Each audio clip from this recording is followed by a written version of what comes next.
Coming up on Cannabis Coast to Coast News this week, as Trump's approval rating shrinks, federal rumblings from congressional researchers support congressional lawmakers' right to reform cannabis laws faster than the D.C. government bureaucracy. We talked with NORML's Morgan Fox in D.C. One of the messages that I've been trying to get across to lawmakers is that this is a wildly popular issue nationwide. It's very, very difficult to find something that Americans agree on more than legalizing cannabis. That's Josh Kesselman being interviewed at MJ BizCon last year by our news team's own Amie Carter from Michigan. Kesselman is the CEO of Raw Papers, and he bought High Times out of Receivership this week for $3.6 million. We'll talk with the former editor of High Times, the celeb stoner himself, Steve Bloom. He's been in the business for a long time. He's sort of a true believer. I think that's what you need to be when you work at High Times. Plus, the decision to crush the hemp industry in Texas is in as Texas Governor Greg Abbott makes his decision on the hemp ban bill on his desk on Sunday, while on Saturday he signed the expansion of that state's medical marijuana program. And Minnesota issues its first grow license in that new adult use state. All that and coast to coast and international cannabis news reports on Cannabis Coast to Coast News next.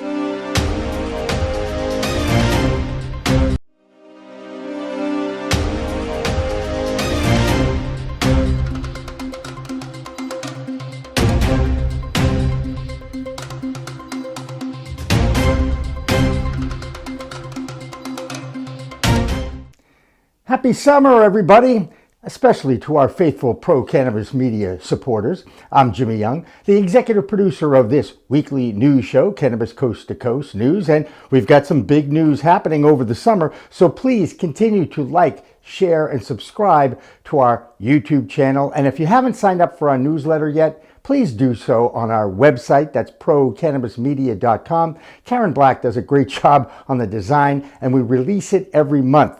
Now, this is when we share the QR code on the screen so you can go to the Google Play or the App Store and download the free PCM Space TV app. Just remember to put that space between the PCM and the TV. Okay, it's the end of June, and this is the time of year when everything shuts down for 2 weeks so people can enjoy the beginning of summer. Now, that includes our own Elena Pinto, who will be back when we are back on Monday, July 14th, with a new show. In the meantime, I've enlisted some members of the Cannabis Coast to Coast News team to help me out this week, and you know I am Jimmy Young in Massachusetts. I'm Karen Black in Arizona. Hey, I'm Mark Allen, the Chicago clone guy. I'm Kimmie Cannabis in Oklahoma. I'm Amie Carter from Michigan. I'm Marianne from Alibi with the Oregon Cannabis Report. Brandon Jones with Beat Green Distribution of Missouri Cannabis Report. Our top story this week focuses on our nation's capital. It's been very quiet on Pennsylvania Avenue, at least as far as cannabis reform is concerned.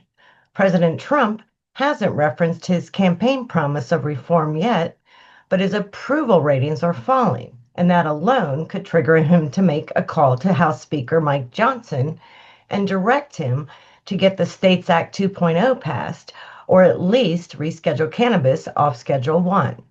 This would bypass the tactics of the DEA to delay the process that was moving along before the election in November last year. With more on the federal reform front, here's Andrew Behringer. I'm Andrew Behringer with the Washington, D.C. report for Cannabis Coast to Coast News. A new development in the long-stalled effort to reschedule cannabis at the federal level. Congressional researchers are now suggesting there may be a faster path forward than the current administrative process that's been dragging on for so many years. The Congressional Research Service released a report last week arguing that Congress could simply bypass the current rescheduling process entirely and enact cannabis reform through direct legislation. This would offer what researchers call greater speed and flexibility while avoiding the legal challenges that have plagued the administrative approach so far. Here is where things stand. The Biden administration started this process years ago, attempting to move cannabis from a Schedule 1 to a Schedule 3 of the Controlled Substances Act. After an 11-month review by Health and Human Services, the DEA completed its own assessment and the Justice Department formally proposed the change. but then the process stalled. Administrative hearings have been on hold with no future action scheduled, and the Trump administration has now inherited this unfinished business. Enter Terrence Cole, whose confirmation as DEA administrator recently advanced through a Senate committee. Cole has called examining the rescheduling proposal one of my first priorities, saying it's time to move forward on this stalled process. However, surprise, surprise, he hasn't committed to any specific outcome and has previously voiced concerns about cannabis's dangers, including linking cannabis use to higher suicide risk among youth. Congressional action compared to administrative could happen immediately and would face much more limited court challenges. The report suggests that this isn't just about speed, it's about creating a better regulatory framework. The current Controlled Substances Act may be inadequate for comprehensive cannabis regulation, especially given the disconnect between federal prohibition and state legalization programs operating in dozens of states. Now, with no timeline for the current proceedings and a new administration taking charge, the path forward for federal cannabis policy remains uncertain. Well, that's the Washington, D.C. report. I'm Andrew Behringer, reporting for Cannabis Coast to Coast News. The regulatory divide in hemp and the cannabis industry is impacting lobbying efforts in Washington, D.C. and state governments all over the country. Ever since the Farm Bill was passed in 2018, the federal definition of hemp was set at 0.3%. That industry has grown into its own under-regulated billion-dollar industry. The over-regulated licensed cannabis community and businesses have never been happy with sharing the new market with this product. Both are made from the same plant, and when people figured it out, you can get high from hemp, that industry exploded. Texas alone has 8,000 hemp dispensaries that could be shut down by the time you watch this week's news. Now that Delta 8 product may not be as potent as its Delta 9 cousin in licensed dispensaries, but states like Texas and California are moving to totally ban these hemp-derived products. Executive producer Jimmy Young talked with NORML's political director in Washington, D.C., Morgan Fox. Thanks, Amie. Once again, we're able to reconnect with one of our friends in Washington, D.C. He is the political director of NORML, the National Organization for the Reform of Marijuana Laws. His name is Morgan Fox, and every time I see him quoted in an article, I tend to reach out to him so I can have an opportunity to hear it straight from Morgan's mouth. Morgan, always good to talk with you. Hey, Jimmy, how are you? Good enough. So I'm reading this week about the approval ratings of President Trump seem to be taking a bit of a hit here lately. And I've always been saying it will be his ego that perhaps drives any kind of action on his part to pick up the phone and perhaps put a little pressure on his Republican cronies in the Congress and what have you. Is the approval rating might help the movement towards what President Trump said on the campaign trail, which is he does want to move forward with rescheduling and some kind of federal reform. Is this a good thing? Well, the entire issue is a little bit muddy. Unfortunately, cannabis policy reform is consistently buffeted by issues that have nothing to do with cannabis for both political and policy reasons. That being said, one of the messages that I've been trying to get across to lawmakers is that this is a wildly popular issue nationwide. It's very, very difficult to find something that Americans agree on more than legalizing cannabis. And so there is really no downside to embracing this as an issue. But again, it continues to be a relatively low priority issue with most lawmakers and, even among voters themselves, although that is steadily starting to change. Hopefully lawmakers and the administration will start to catch up on this. But I do think that there are some opportunities to elevate the issue of cannabis policy reform at times when either the administration or individual members of Congress are taking heat on other issues because it is so popular and it's a very easy win basically across the board. How much that will actually play into, actual policy being made, I think is, something that we're going to have to wait and see on. But it's also a good indicator that we need to keep up the pressure. Absolutely. And you mentioned the word bipartisan, which is rare in Washington, D.C. these days because the finger pointing continues from one side of the aisle to the other. That being said, the States Act was a bipartisan effort by Dave Joyce and Dina Titus. It is being, at least it has gone into committees. What are the chances, and what do you hear about others perhaps jumping on board and joining this bipartisan effort to make federal reform? Well, we just saw Florida Republican Greg Steube sign on as a co-sponsor. I think that's a really good sign that we can expect additional co-sponsors in the coming weeks and months. Whether or not States 2.0 has the legs to move before the midterms, I think is a real big question, probably largely determined by budget negotiations being accomplished within a set timeline. And again, with other issues not related to cannabis sometimes taking up quite a bit of time on Capitol Hill, I think it's really an open question whether or not there will be time or appetite to really start addressing cannabis policy reform in terms of standalone legislation before the midterms. But it's certainly possible. And I think that, seeing additional Republican co-sponsorships on a bill that ostensibly creates a carve out for descheduling for individual states that have legalized cannabis for medical or adult use is a really, really good sign. We're also looking at other incremental legislation, and we have appropriations going on right now that offer some opportunities for us to get some incremental cannabis policy reform across the finish line before the midterms as well. The rest of that interview with Morgan Fox will be published on Thursday of this week. One of the oldest brands in the cannabis industry is the magazine High Times. Started in the 1970s, it carved out quite a niche during the war on drugs in the decades that followed. Mismanagement landed High Times in receivership 18 months ago, and this past week, they were bought out of financial jail by the CEO of Raw Papers, Josh Kesselman. One of the biggest personalities and advocates in the industry, Kesselman came up with an all-cash buy of $3.6 million and was joined by a former officer of the company, Matt Stang. High Times will be bringing back its popular Cannabis Cup competitions in different states. Plus, they'll be relaunching the print magazine with limited-run collectible editions.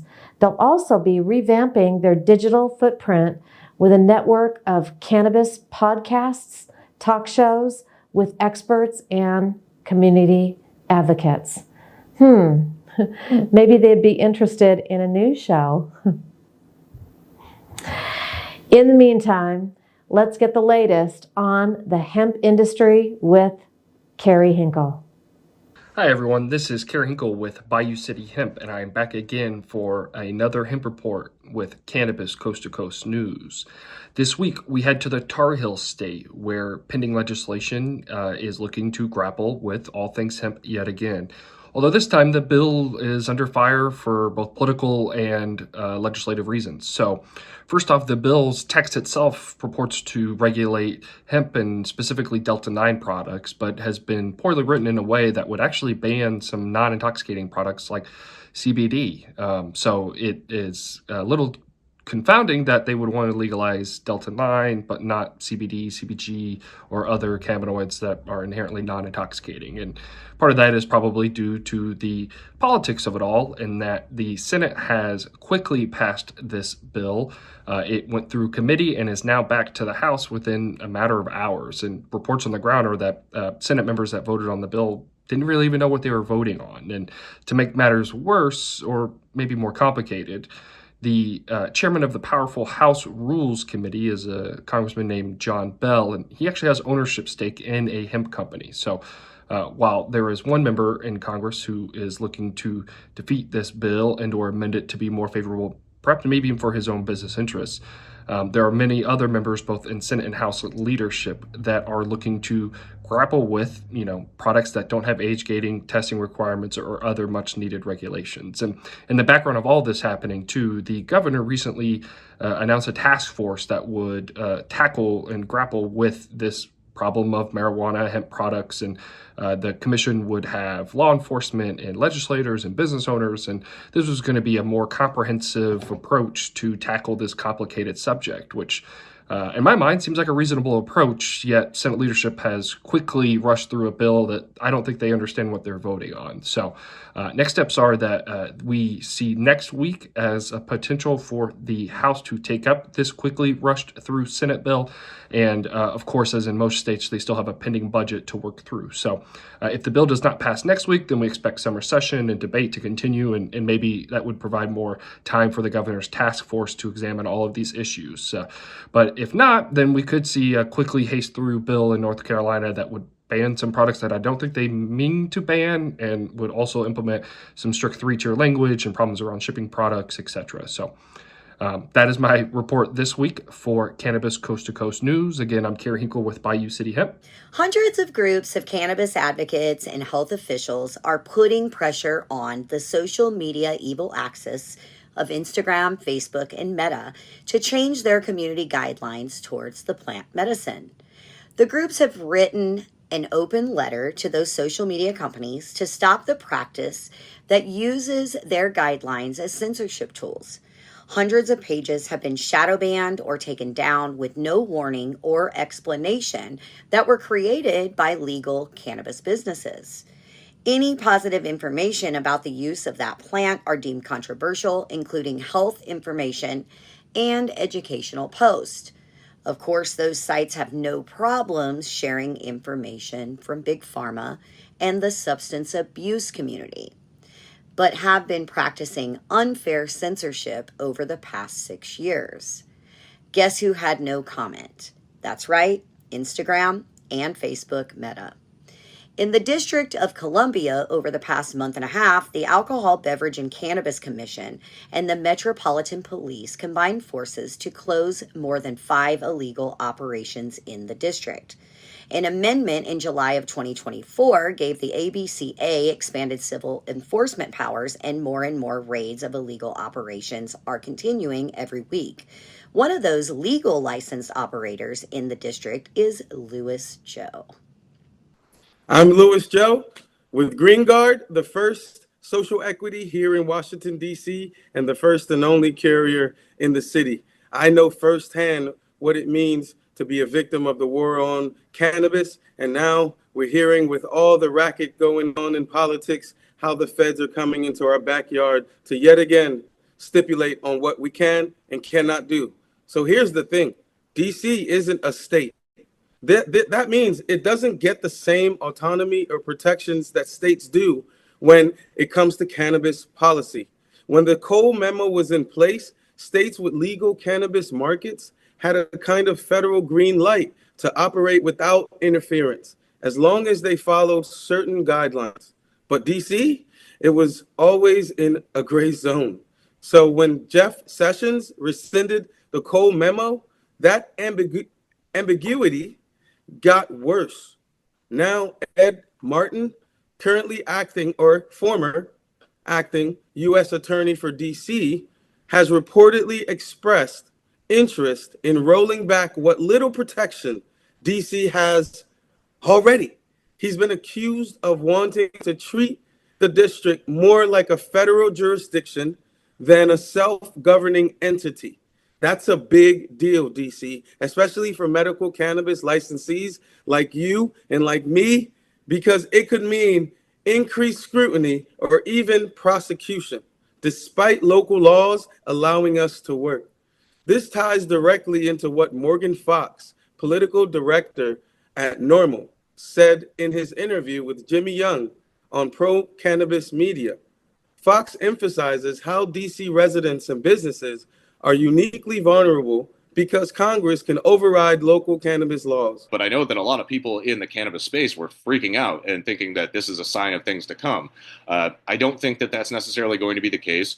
You know, we saw that even back as far as 2018, when Jeff Sessions, who was acting attorney general at the time, rescinded the Cole memo, that federal prosecutors and USAs continued to take a hands-off approach and not mess with anybody that was in compliance with state law, because they realized that it's a tremendous waste of resources, and they've been operating under those auspices for a number of years.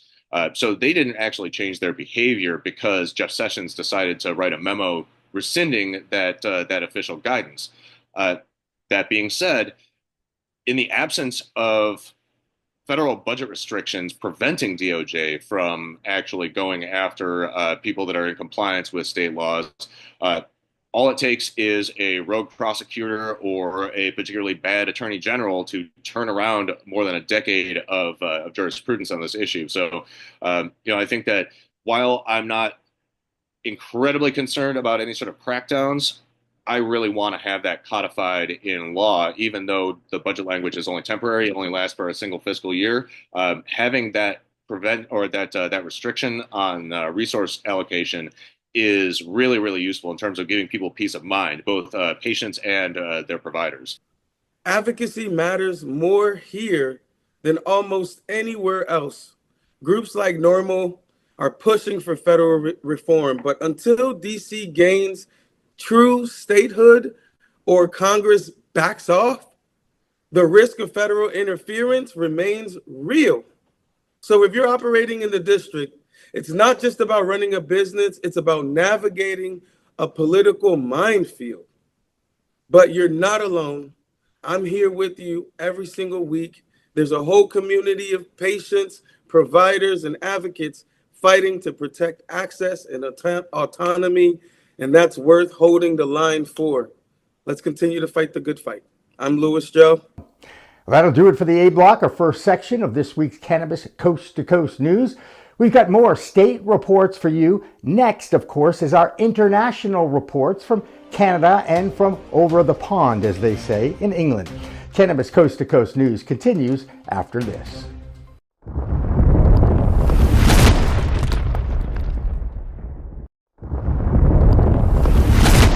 Accounting Buds has grown into Buds Group, the same award-winning quality, now with more service offerings.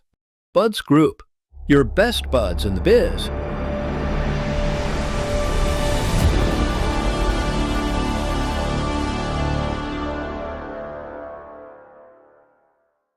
Looking for PR that over-delivers on expectations? At Maverick Public Relations, they pair big agency experience with personalized attention. From launching award-winning brands to securing top-tier media hits, their data-driven communications team helps visionary leaders and entrepreneurs rise above the media noise. Maverick PR is responsive, collaborative, and relentless about results and ROI. Visit themaverickpr.com and make headlines together.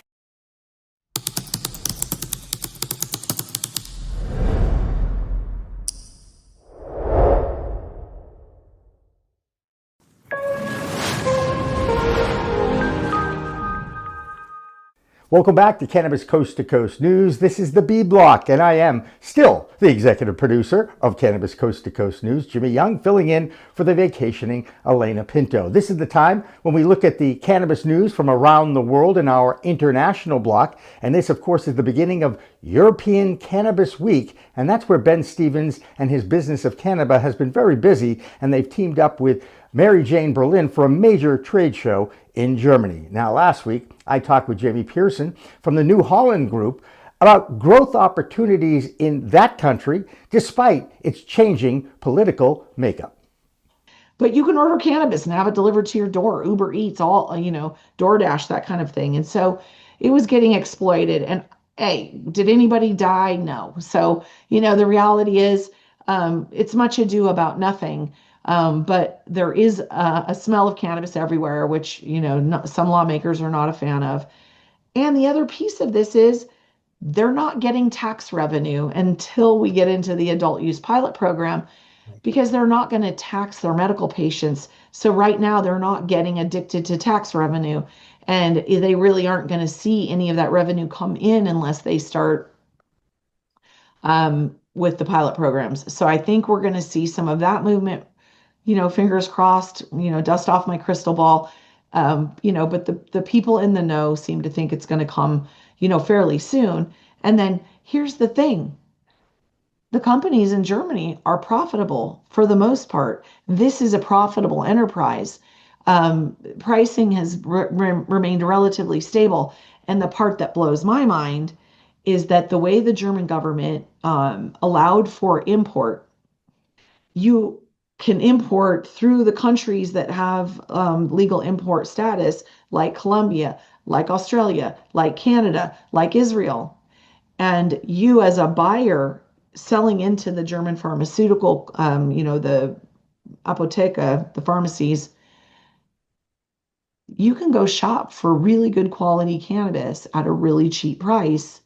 And the German cannabis that is being sold through the medical program is significantly cheaper than the illicit market cannabis, which is mind-blowing to me. Over the past few weeks, Ben Stevenson, the editor of the Business of Cannabis Weekly, was focused on European Cannabis Week, and of course he's hosting a few events at the Mary Jane trade show in Berlin, Germany. Meanwhile, Dave Burton, our New England correspondent, is back and ready for an update from that country. I'm Dave Barton from Thermador with your UK Cannabis report for Cannabis Coast to Coast News. 500,000 medical cannabis patients in the next 5 years? That's what Grow Group's managing director, Pierre van Vepperen, wants to see, according to a recent interview with Cannabis Health magazine. But is it realistic? It's taken nearly 7 years to get UK patient numbers to just under 100,000. However, according to Van Vepperen, the increasing affordability of private clinics here in Britain, combined with patient access schemes, make medical cannabis a viable option. This against the backdrop of an underfunded NHS, with long waiting lists and many unable to access the treatment they need when they need it. The Grow Group chief references how a new breed of empowered patients are taking matters into their own hands and getting medical cannabis prescriptions. These comments come ahead of Cannabis Europa, which takes place in London next week, 24th and 25th of June at the Barbican Centre in London. For my next report, I'll be sharing some updates from the event. That's all for this week's UK report. I'm Dave Barton from Thermador, reporting for Cannabis Coast to Coast News. This is Debi Facey with the Canadian Coast to Coast Cannabis News Report. So what we have in Canada this week is a high demand when it comes to the medical aspect of our cannabis, especially for international distribution, So we're talking about, especially in German, the cannabis import from Canada doubled between the year of 2023 to 2024, and that highlights the Europe's growing appetite. Canadians firmly believe that this is going to not only help us earn significantly here in Canada, but also will be helping the overall GDP when it comes to both our country and theirs. So this is something that we are obviously looking closely at and are very happy to hear because our cannabis is growing. The state of Pennsylvania continues to make noise about becoming the 25th adult use legal state to launch on the East Coast. But after one bill just didn't sit well with many in that state, there is now more movement as their governor, Josh Shapiro, continues to push his legislators to come up with a fair, balanced bill. So far, that's all that is happening in Pennsylvania. A lot of talk and not a lot of movement. We'll see how long that takes. Meanwhile, in Michigan this week, prices continue to fall, but the fight continues for advocates in that state for more reforms. Our own Amie Carter is always busy, and this week she spoke at a rally in her home state, something she does all the time. Here's Amie in Michigan. I'm Amie Carter with Michigan Weedsters for this week's Michigan Report for Cannabis Coast to Coast News. The Douglas County Sheriff's Office in Wisconsin has seized over 11 pounds of cannabis that came from Michigan, reminding residents that legal weed from Michigan or Minnesota cannot be used in Wisconsin. They warned, don't bring your legal weed to Douglas County, emphasizing that transporting it there could lead to prison. The Michigan Republican Cannabis Caucus is rallying against two bills that would allow police to collect saliva samples from drivers for impairment tests. They argue the tests are unreliable, citing a previous pilot program's flaws. Caucus Chair George Brinko labeled the bills corporate welfare for drug testing companies and is urging public opposition. Over on the west side of the state, Niles Township has approved 21 cannabis dispensary licenses, aiming to boost economic development. The Greater Niles chapter of Chamber of Commerce president believes not all licenses will be utilized, but sees potential for increased tax revenue and revitalization of the area, particularly taking advantage of Indiana's slow progress on legalization. That's the highlights for this week. Stay lifted, Michigan. This is Amie Carter from Michigan Weedsters for Cannabis Coast to Coast News.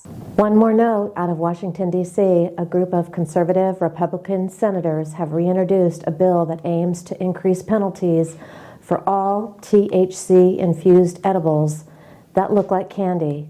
Led by Senate Judiciary Committee Chairman Senator Chuck Grassley from Iowa, the Combating Violent and Dangerous Crime Act targets substances derived from Schedule I drugs, including cannabis, which is still listed under the Controlled Substances Act. Just another reason why federal reform with fair regulations is so needed at the federal level.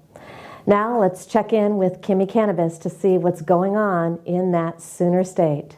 I am Kimmie Cannabis from Can I Talk About It with the Oklahoma Cannabis Report for Cannabis Coast to Coast News. Oklahoma cannabis community was shaken this week when Modern Medicine Farm, a major live resin producer, burned down. And while everyone's still processing the loss, competitors are already raising prices due to the supply gap. Now, at first glance, this might seem like price gouging, but many in the industry say this correction might be long overdue. Since 2020, Oklahoma's market has been so oversaturated. Big players and small farms raced each other to the bottom. Prices have been far too low for far too long, and that directly impacts quality, sustainability, and longevity. So while it's unfortunate that it takes something like a fire, this could be the wake-up call we needed. If we would all work together on fair MSRPs, then pricing would reflect value and quality, not just desperation or survival. In other news, the new pre-packaging rules, a nightmare for most. Businesses are reporting rising costs, wasteful packaging, and major frustration trying to adapt. This new normal is anything but smooth, and concerns are growing over both environmental and financial impact. That's it for the Oklahoma Cannabis Report. Peace, love, and all that good stuff. I'm Marianne from Alibi with the Oregon Cannabis Report for Cannabis Coast to Coast News. This week, I'll highlight some of the details of SB 558, which Governor Kotek has signed into law. These items still need to go through rulemaking and will become effective January 1st, 2026. Senate Bill 558 is a modernization bill driven by the Cannabis Industry Alliance of Oregon, CHOW, and its members.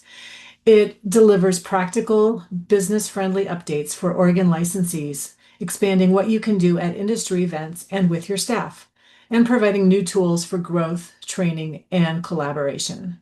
This is a great example of how trade associations can help drive the industry forward. Here's some details. First, it expands trade sample allowances so that the industry can have more robust training, better quality control, improved wholesale marketing, and smarter buying. Licensees will be able to distribute samples representing their entire product line, proportional to the number of employees receiving them. And you should no longer have to record which employee got which sample in metric. So this will reduce administrative burdens on licensees. Next, it enables cannabis licensees to distribute trade samples at OLCC registered industry events. So no more separate deliveries. And paired with the ability to do actual transfers and sales at B2B events, this will greatly improve efficiency. So we can now do direct sales at wholesale events as opposed to just taking orders and then arranging for delivery later. It also enables producer-to-producer flower transfers without common ownership. So what that means is that farms can sell flower back and forth amongst each other without having to use an intermediary as the wholesaler. And finally, it permits producers to provide trade samples of seeds and immature plant samples to their own employees. So producers can provide samples of plants that employees can grow in their own yard for training and cultivation, of course, within legal possession limits. The OLCC may require tracking, but not stricter than for samples to customers. So these are some great advancements that the OLCC will work on rulemaking and will be implemented by next January. That's the Oregon Cannabis Report. I'm Marianne with Alibi for Cannabis Coast to Coast News. California is just days away from another increase in taxes on cannabis sales.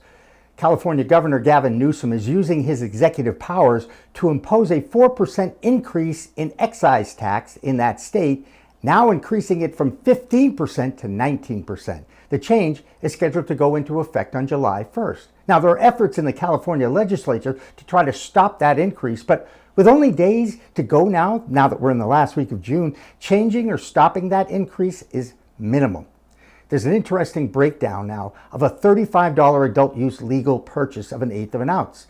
That breaks down if you start with a $35 fee, and then of course you add in the local business tax of 10% and a $3 service fee. And for this example, we'll throw in a $5 delivery fee. That brings your total to $46.50. Now add in the California excise tax at that proposed 19%. So you add in another $8.84 for a total of $55.34. Oh wait, I didn't even calculate the 9.75 sales tax. Now that total is up to $60.74, almost twice as much of the original price. This is the cost of cannabis legalization for consumers who, for over decades of prohibition, managed to find a legal, or make that illegal, untested provider of the product in their back room, in the parking lot, or wherever. This is why there's so many issues with this industry. Remember, legalization was supposed to put an end to that legacy market. Instead, the opposite has happened.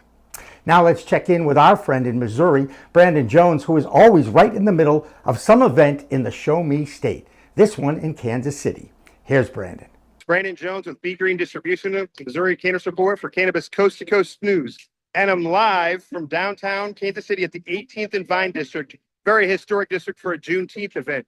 I'm actually right in front of the I'm So Key C store right here. It's owned by one of the local hip hop artists, Big Papa, and he has all sorts of local brands and t-shirts like Streets that are famous here, like Prospect and Troops. They're some of the most famous districts in the African community here inside Kansas City. So yes, there are actual cannabis companies out here. I'm representing Herbal Refreshment, which is a THCA brand that we touched upon a little bit last week. And we're out here just talking to the people out here enjoying the event. And yes, there's other vendors around that have cannabis items as well as non-cannabis, and it's just a welcome event down here. One other thing that's happening in news here in Missouri is micro license. We talked about them before, and they have never actually gotten to fruition. So our first one made its first sale a week and a half ago. 8160 Dispensary was the first micro licensed dispensary in the state of Missouri to record a sale here in the state. That happened last week, so you should check them out. It's the whole different ecosphere where the plants come from a different cultivation plant than those in the licensed facility. So that things happening new all the time here in Missouri. So if you can, come check out the events. Again, 18th and Vine, Juneteenth. I'm Brandon Jones from Missouri Cannabis Report for Cannabis Coast to Coast News. Stay medicated and educated. Have a great week. Have you ever wondered why some cannabis has that skunky smell? For a long time, intense smells from the plant would indicate the quality of the flower and the intense impact it could have on those who are consuming it. Well, now, growers are becoming more and more sophisticated and scientific with the flower that they're producing, and some even have citrus or lavender smells, which is a far cry from the intense, stinky skunk smell. Like many flower, the effects come from the terpene profiles in the plant. Each plant can have as many as 100 terpenes. The skunky smell is derived by myrcene and thiols. Many growers are now trying to deliver flower with cleaner, fresher smells and more scientific cultivation in order to deliver a more refined consumer experience. Cannabis is becoming more and more like different wine varietals, and it's something our Chicago clone guy, Mark Allen, knows all about. Here's his report this week from his state of Illinois. What's up, everybody? I'm Mark Allen, the Chicago clone guy, tuning in for Cannabis Coast to Coast News just outside of Chicago, Illinois. Thanks for tuning in. This is Bird, as always. Always something going on here in Illinois. I actually like reporting this one. There's a local company called the Spliff Society. They actually do botanical, tobacco-free cones, pre-rolls, like all different types, which is pretty cool. They're local here to Chicagoland. They actually teamed up with a local craft grower called Galaxy Labs Craft Flower to do pre-rolls. So it's nice to see like a local small guy, quote unquote, teaming up with, I guess another craft with smaller grower. But, Illinois is starting to get on the map with some new products and some new types of companies that are coming out. I love seeing it. Industry's starting to boom here a little bit with the cannabis. More news. University of Illinois and the Department of Crop Sciences is scheduled to host its annual hemp research open house soon. Simply put, that's going to be a good event for all hemp farmers, including me. I'm a hemp farmer. For us to go there, and anybody, honestly, that wants to learn more about it and find out what's going on. It's going to be a great place for networking. There's going to be presentations. There's going to be vendors. There's even going to be research plat tours. So you guys should get around University of Illinois a little bit in Champaign, Illinois, and check that out. But that sums up the news for Illinois. I am Mark Allen, the Chicago clone guy for Cannabis Coast to Coast News. Thanks for tuning in. Well, that'll do it for the B Block, or second section of Cannabis Coast to Coast News this week. But don't go away. We've got an exclusive interview with the former editor of High Times magazine. That'll be Steve Bloom, the celeb stoner himself out of New York. And we get his reaction to the rescuing of High Times from receivership by the CEO of Raw Papers, Josh Kesselman. Cannabis Coast to Coast News continues after this break.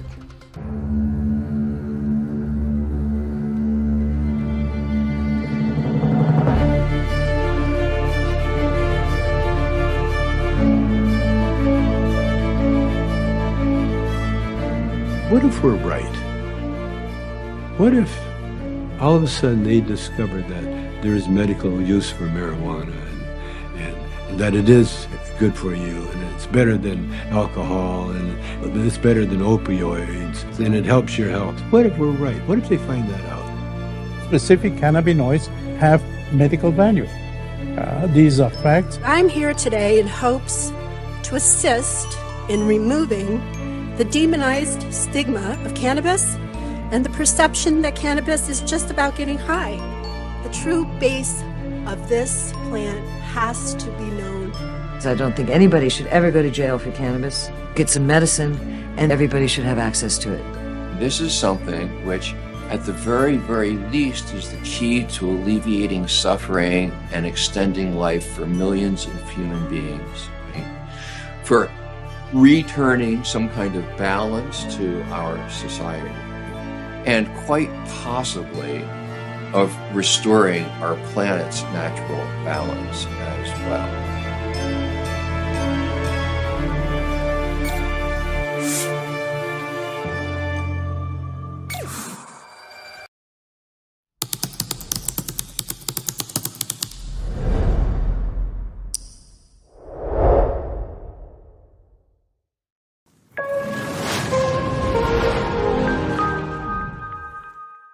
Hi, everybody. Welcome back to Cannabis Coast to Coast News. I'm the executive producer, Jimmy Young, and I promise that Elena Pinto will be back for the next show on July 14th. And one final reminder to download the PCM TV app. It's the best way to keep up with all the news to fight the end of cannabis prohibition. You just scan that QR code on the screen, and that will take you right to the Google Play or App Store. And then download it for free access to the past 4 years of news shows, exclusive interviews, and a video on demand of each week's news show first. Do it today. It's free. And if it's free, it's for me and you too. Anyway, next up, Tina Tasaka in Nevada and an update on the movement towards legalization on tribal lands all over the country. I'm Tina Tasaka with 420 Technologies, and this is the Nevada and Tribal Nations Report for Cannabis Coast to Coast News. Cannabis, casinos, and Las Vegas. 3 giants that I speak of often, and days ago, Forbes released an updated article on June 16th in regards to panel discussions and chatter on this subject. The Cannabis Policy Institute also held talks with key gaming executives to see if the needle can move for casinos to consider cannabis on-prem.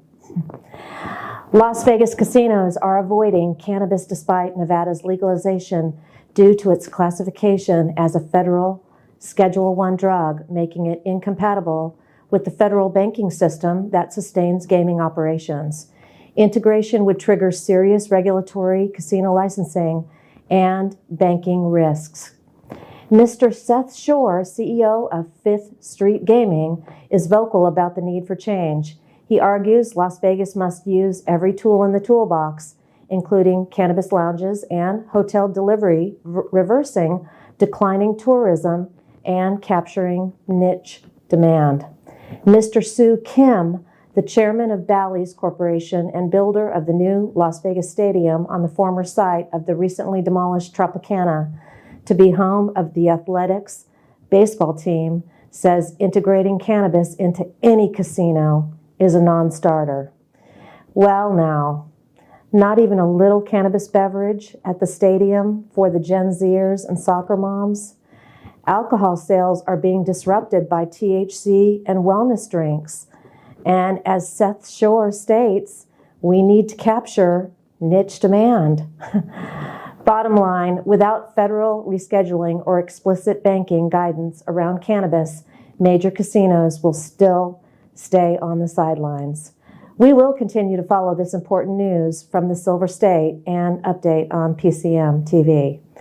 1933 Industries, a Nevada-based cannabis cultivator and producer, delivered a strong Q3 2025, posting its most profitable quarter in years with $472K in net income, a sharp turnaround from a $313K loss in Q2. Revenue hit $4.7 million, up 7% sequentially, and gross profit jumped to $2.5 million, boosting gross margin to 53%, up from 35% last quarter. Operating expenses fell to $2 million, and the company's AMA brand ranks top 5 in Nevada. President Esther Vigil emphasized a tight, efficient operation strategy over aggressive expansion, focusing on delivery, consistent quality, and value to retail partners. That's it for the Nevada highlights and Tribal Nations. I'm Tina Tasaka with 420 Technologies and Cannabis Coast to Coast News.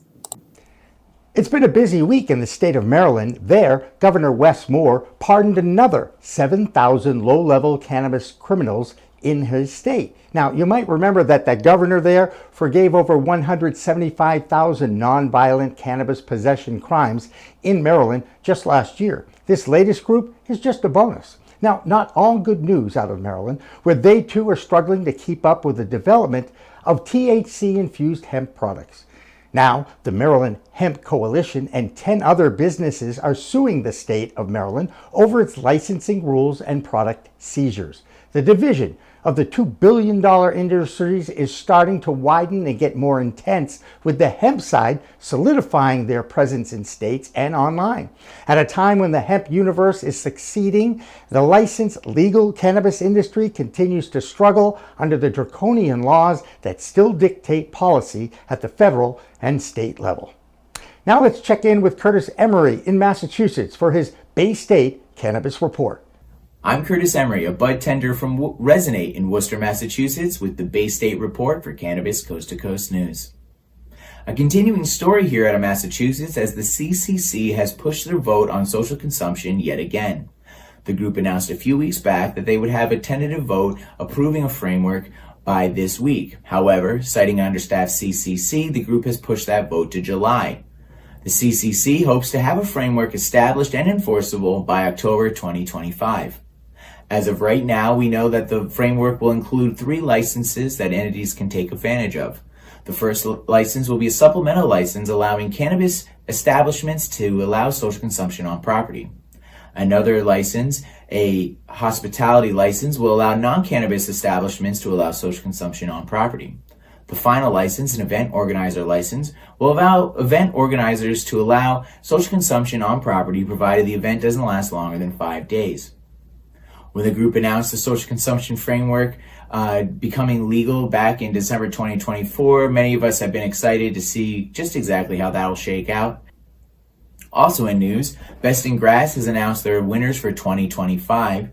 Best in Grass is an organization that ranks cannabis products across all legal states. In Massachusetts, they've rounded up some of the best products available on the market at your local dispensary, from edibles to concentrates, pre-rolls, flower. They brought the best of the state together and celebrated just what makes Massachusetts cannabis great. Best in Grass hosted an award ceremony on June 13th. It was at the Boston Royale, where they celebrated just some of the great local brands from our state. You can find out more on their site. Just check out Best in Grass. This has been Curtis Emery with the Bay State Report for Cannabis Coast to Coast News. Hi, I'm Christina Brisson with Over the Top Renovations with your weekly Ohio Cannabis Report with Cannabis Coast to Coast News. The biggest news in Ohio this week is that SB 56 is stalled out. It was approved in the Senate last week and was supposed to be voted on Wednesday in the House, but it has been removed from the agenda. The biggest contention seems to be the tax revenue, which we've talked about several times in the show. It was originally supposed to go to different municipalities and fund social programs, and the state's been holding on to it, wanting to change it and bring it in strictly for state funds. But if it's not that, there's always something else. The Ohio State Attorney General has established a $98,000 contract with Butler County for a helicopter program to monitor cannabis growers and those legalities. Always more drama to come, I'm sure. This is your weekly Ohio Cannabis Report, and I am Christina Brisson with Cannabis Coast to Coast News. Earlier in the show, we told you about the sale of the iconic cannabis brand of High Times to the CEO of Raw Rolling Papers, Josh Kesselman. He teamed up with former High Times principal Matt Stang as a partner. Now, as soon as I found out about this, I reached out directly to Raw and asked for an interview with Josh, who I've met before, but they pushed me off for a few weeks, so we might have that for you in a few weeks. But I turned to the next best thing, the former editor of High Times, Steve Bloom, who publishes the weekly Celeb Stoner newsletter out of the Bronx in New York. Why? Well, Steve was the editor of High Times for 19 years, so I get why he was able to land Josh for an interview that is part of his Celebrity Stoner, that would be the Celeb Stoner newsletter, this week. I asked Steve for a chat about how this all came about and his insight on the sale and the future of this iconic brand. You were the first person I thought of, Steve, when I read the news article, because you have history with not just Josh, I'm guessing, but also with Matt. Is that accurate? Well, yeah. I mean, I know Matt. Matt worked up at Matt Stang, who's part of the team that bought High Times. I mean, Josh Kesselman bought it, but Matt is his kind of teammate, with this, and his advisor. Matt worked up at High Times when I was there. He was a younger guy, came up there in the late '90s. He was an intern. He was friends of family of the owners. Like they knew his parents, and they kind of came out of school, and here's a job for you. And he worked in the ad department. He just sold ads, and he was very good. He sold a lot of ads and made the company money. So he rose up in, there. But I was gone by the time he sort of rose up pretty high up to the top or whatever, in those sort of the mid 2000s era, when the company was sold. One of the owners died in that era, and things changed dramatically, when they decided to kind of sell the company. And they sold it to an investor type group, and they really did a number on High Times over the last 7-8 years, really damaging the brand. And thankfully, with the entire mess that was created, the brand was so devalued that Josh Kesselman was able to buy it for $3.5 million. That's not a lot of money for a long-term brand like that. And it's still the most recognizable brand in cannabis history. Okay, it may not be today, but certainly in cannabis history. There are plenty of people, as you know, Steve, that are younger than both of us that have no idea the depth of the culture impact High Times had on the movement back in the 70s and 80s.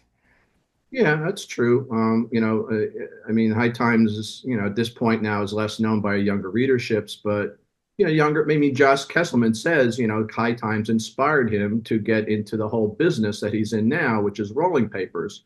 His background is a cool background. His father was into rolling papers, and so they were like a rolling papers family, and he learned from his dad. And then I started to run head shops and things like that back in the pre-legalization days. So, High Times inspired people to kind of step out of their closet a little bit and not hide so much about their use. And people like him who are entrepreneurs, they found business angles to get into the industry. Raw is a very successful brand. Pretty much independent, overall. I mean, there's, a handful of big, rolling paper brands in the country and the world, and they're one of them. He's just kind of worked his way up, just kind of like Matt Stang did. So they're kind of younger guys, in the community that have, put in a lot of time. And, Matt, obviously having worked at High Times, was probably privy to information of what was happening there. And, there were a bunch of offers and, Josh won it. I'm not sure if he gave the most or whatever it was, but, they stepped up, when there was a receivership, the company was for sale, and they were actually selling pieces of the company. They bought the whole thing. Even this logo, this bong hitters, that was a trademark that was being sold. If somebody wanted to just buy the bong hitters trademark or even the name Danny Danko, you could buy, or all kinds of cannabis cup marks and things like that. But I believe he just bought the whole thing. Where's the celebrity stoner materials? Come on, where's that? Where's that stuff? Well, it's not part of High Times. Yet. No, it's not the plan. But I created Celeb Stoner after I left High Times. It was kind of like, stuff that I was doing at High Times. I brought it over, into Celeb Stoner. That's right. And you're doing a great job, Steve. I read it every week, and you are a great source of information for the cause, and I appreciate the work that you put in. Real quick, just a basic reaction of the fact when you heard that it was Josh Kesselman that was buying High Times. Did it say to yourself, "Oh, good, we finally have somebody who understands the culture and business and wants to maintain this brand"? Were you excited about that? Super. I met Josh last year at the trade show at Javits that was called the CWC and now is called Cannabis Means Business. And they have it every year in June. And Josh was like the talk of the show. He has such a personality where he loves people. He's a people person. So he was working the floor. He didn't come there and just do a panel discussion and disappear. Right. He spent 2 days there working that floor and saying hello to everybody and doing interviews with people like me. And he has a good publicity team. So they connected all of us media people who wanted to talk to him and gave us interviews, that time. So that was where I was able to kind of just connect with him. And, in my conversation with him, I just felt like we had a lot in common. He's from New York. He's Jewish. He's been in the business for a long time. He's sort of a true believer. I think that's what you need to be when you work at High Times. Now a little bit less because it's legal now in a lot of places. Back when I was doing it, it was illegal everywhere. You have to really be a true believer to kind of do what we were doing, because it wasn't even necessarily good for our careers. A lot of people would say, "Why are you working at High Times? I should have been working at Rolling Stone." Well, I would tell them, "Hey, Rolling Stone didn't hire me. I wrote for them, but they didn't hire me. I wrote for High Times, they hired me." Somebody recognizes your talent or have the opportunities and the openings are there. So, High Times, the door swung open for me and my career changed dramatically once I moved in that direction. I was able to incorporate the stuff that I like to do, music journalism at High Times and celebrity coverage, because that's what I kind of did before I worked at High Times as a music journalist. So I was able to incorporate that, but I also had to learn the world of High Times, what was really going on there. It wasn't just about bands, singing about weed. Obviously, it was about the politics of, legalizing the plant. And I had to learn a lot, once I went there to understand what was really going on. I had no idea so many people were getting arrested for marijuana outside of New York, where at that time in the late 80s, it was hard to get arrested for weed in New York. A few years later, when we had, the Giuliani Bloomberg leadership, there was mass arrests. And I was actually one of the people who got arrested in that era of 500,000, 600,000, 700,000 arrests over like a 20-year period. But when I grew up in New York, it was very lenient and very permissive in terms of marijuana. And a quick update on what's going on in New York right now. I noticed they had a recall recently, but that's just par for the course in this industry these days. Can you give us a quick overview of what's going on in the state of New York as far as the rollout and the move from infancy to toddler? It keeps on rolling. There's over 400 stores now in the state. They keep opening one after another after another. The opportunities have been given to people, who struggled and, had been arrested or, were on the other side of the law when it came to marijuana. So New York did something totally different than any place in the country, gave opportunity to people like that before they let the bigger companies come in and kind of sort of take over. It's a good rollout. I mean, things are good. My biggest complaint is pricing and things like that. But up in Massachusetts, where things are mature, you see a market there that's affordable. Our market still is not affordable. So you think the benefit of legalization is prices would drop. Okay, what are the two benefits of legalization? You don't get arrested and prices drop. That you can go to a store and you have multiple choices and, there's a lot of competition and the prices go down. But that takes a few years. New York's only 3 years in now. It's going to take a few more years to, keep the prices kind of up. But so, I'm not crazy about that. You would think the benefit would be that it wouldn't cost us so much, but because the rollout has been slow and because there's so many new companies in the business trying to make a couple of bucks, they're keeping the prices up. So you're still paying $50, $60 an eighth in New York, which is, I understand it's closer to 20 in Massachusetts. So that's what I'm looking for. I'm looking for the benefit that we get from legalization besides not getting arrested, that we save money. It's a fascinating lesson in supply, demand, and rollout, and all this stuff. And the issue, of course, what happened in Massachusetts is all the early adapters, if you will, and the ones that got in and got the thing going, have had issues and have had to fail. A lot of them have closed their doors, but just as many have opened up. And of course, that is really what survival of the fittest in the economics of a free enterprise is all about. So it's just another element of fascination for those of us on the outside looking into this industry, learning about all these different things that I didn't even know about. And thank goodness for people like you, Steve, who've been in it for a lot longer than I have. So I appreciate it. But we've also had shakeups, in the different regulatory agencies. The heads of each agency have stepped down or been fired. So there have been some changes. New York's first couple of years were pretty rocky. There were a lot of lawsuits and stuff like that. The licensing was very slow. But, and also the bigger problem in New York City was the illegal stores that were competing with the legal stores. They seem to have slowed that down. That issue has died down. And there was even a court ruling that basically said the stores that were closed can now reopen because they were being shut down illegally. The cops going in there without search warrants and things like that. It was illegal to go in there and just, take these stores down. They just would walk into a store and just say, next thing you know, they're closing it. They didn't have a warrant. They had nothing. So that was shut down. So there's a lot of things that were done wrong in New York that the courts had to step in and correct. So a lot of mistakes. So you can kind of learn a lot of things. The good thing in New York is the opportunity for the people who needed the opportunity most. That's the best thing about what New York did.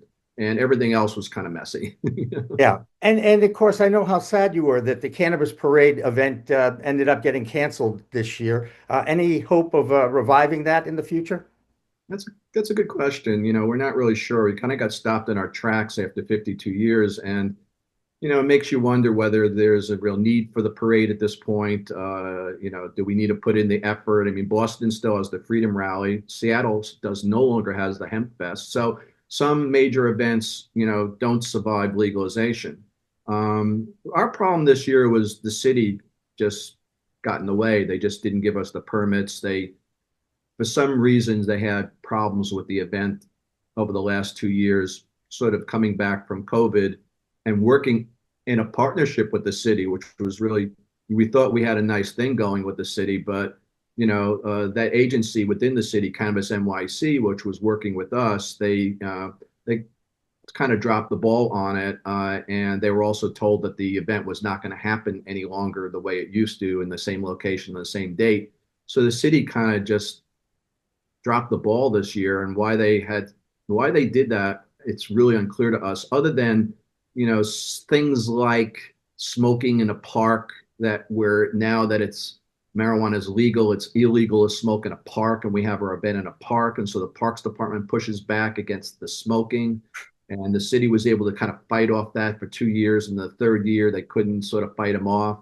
And they complained about the parade route, and we had too many floats and things like that. And they just a lot of complaints. You know, I didn't really understand exactly why they couldn't find a way to just work us in one time a year. We do this event. What is the big deal? One time a year, some smoking in that park. One time a year, a couple of floats down Broadway heading to the park. I mean, one time a year, can't you just work with us?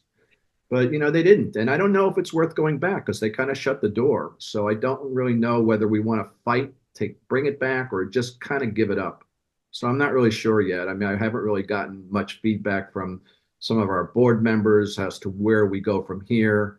But it's going to be a fight to get those permits again, because if they don't want us in that park, then where do we go? It's kind of like if Boston shut down the Commons, said you can't be there. Where do you go? There's not many options, and so in the street, that's one thing. Okay, we could do a parade, but we also like to end up at one place and have a rally, a 4-hour, music and speakers and that kind of stuff, not just a parade. So it's a parade to the rally. And they prevented us from doing both. So it was very disappointing. Earlier in the show, we shared that Texas Governor Greg Abbott signed the expansion of the medical marijuana program in that state, basically decriminalizing cannabis in Texas. And now it increases the amount of states with medical programs in this country to 40, plus the District of Columbia.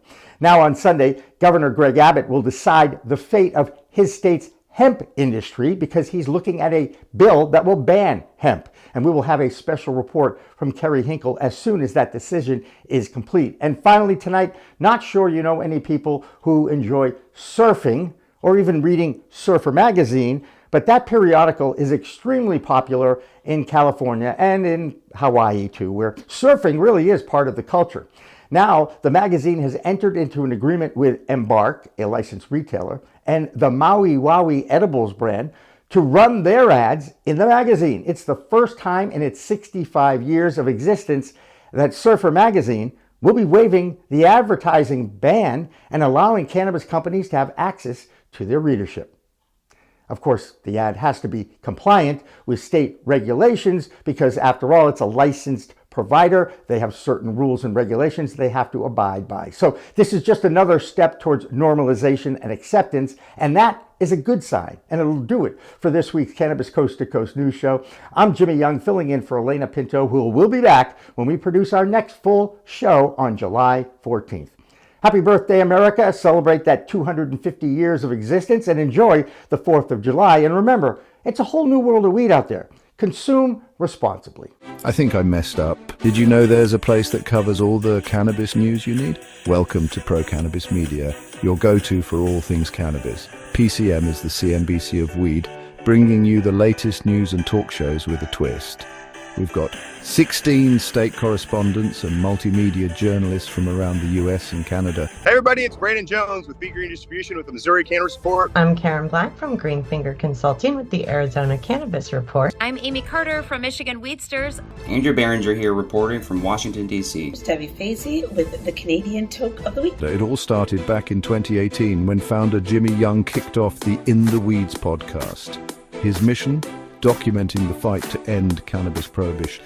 Fast forward to today and we've got Cannabis Coast to Coast with Elena Pinto, delivering the nation's only TV-style cannabis news show. Hi everyone, welcome to another edition of Cannabis Coast to Coast, PCM TV's weekly roundup of industry news from California to New York. I'm Elena Pinto. As of August 2024, PCM has racked up over 1.2 million views and 14.5 million impressions on our YouTube channel. With 15,000 subscribers and growing, our reach is spreading like wildfire. PCM's website, YouTube, Rumble, Discord, Roku, Twitch, Spotify, iHeartRadio, Apple Podcasts, and even our very own PCM TV app. Get your cannabis news fix with Pro Cannabis Media. We're here to keep you informed and entertained.